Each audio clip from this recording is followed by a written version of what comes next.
Hello বন্ধুরা, আমি একটা মনসা মাতার আজকে দশেরার পুজোর আপডেট দিচ্ছি।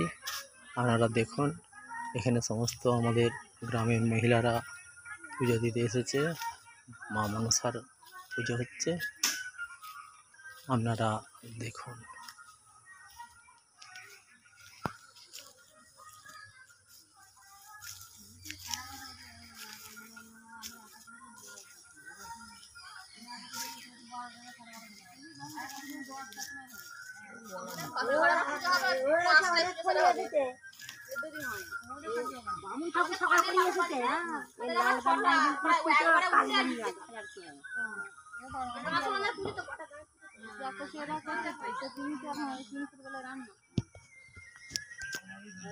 কখন রান্না হয়?